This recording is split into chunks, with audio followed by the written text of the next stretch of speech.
Morning mga kaspark. Ito, nag-check tayo ng ano,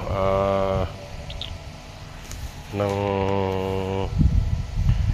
mga tangke kung pumapasok na ba yung mga laman na juice ng grapes. Ayan, pasok na siya.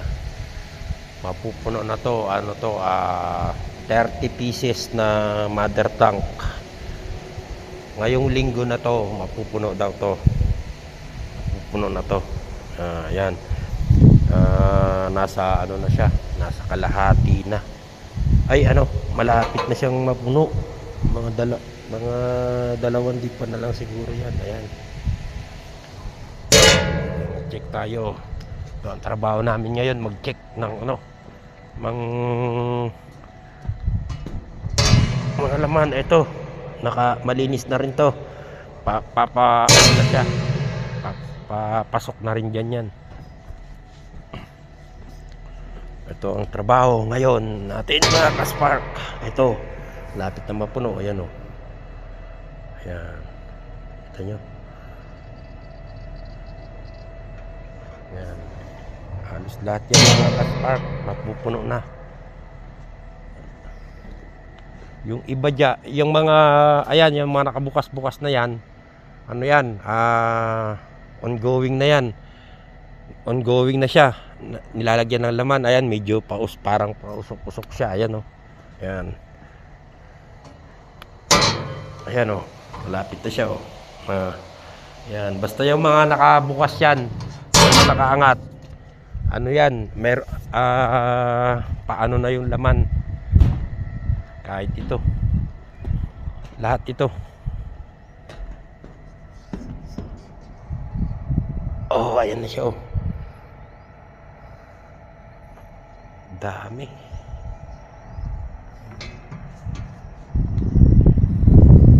Ito, lahat ng mga nakabukas na ito, na mga nakaangat, bawal takpan yan kasi ano, parang baka masira daw. Ayan oh.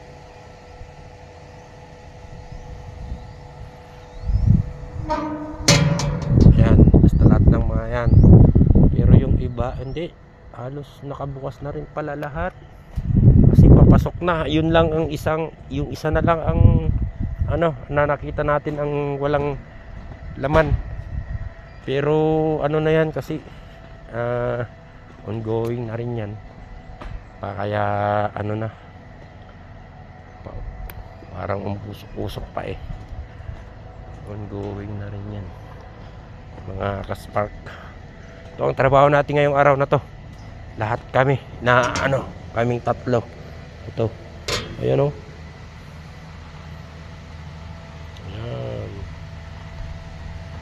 Hawakan natin mabuti ang cellphone. Baka malaglag. Mahirap na. Wala tayong cellphone. Ayan. Ay.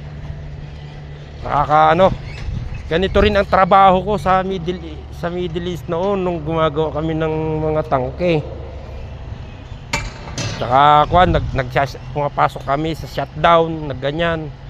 Mga ganito rin. Kaso hindi na tayo hinihingal na tayong makyat dito sa sa mga pipe rack.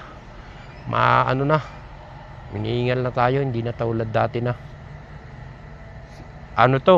Siguro itong taas ko na to, pag apatin mo pa to doon sa Middle East, pag apatin mo to, halos parang gagalaw-galaw na yung pag nasa taas ka, parang gagalaw-galaw, sasayaw-sayaw na. Ayan, ito harvestin nila daw yata mamaya ito eh. Yan ito isang linggo nilang harvestin yan. Yan. Tapos yung susunod doon, yung may blue naman doon. Ganito na lang muna ang mga ating video mga kaspark. Tayo magbabantay dito. Yung isang kasama ko naman na Pilipino doon. Tapos yung team leader ko naman nandiyan sa gitna. Binabantayan namin ito. At hindi po pwedeng walang weldingin, kaya dito ako naka-assign ngayon. Hanggang dito na lang mga kaspark. Sana Panoorin nyo tong video ko at marami kayong matututunan. See you next vlog. Sana paki-ano nyo na lang, paki-like and share nyo na lang mga kaspark. See you.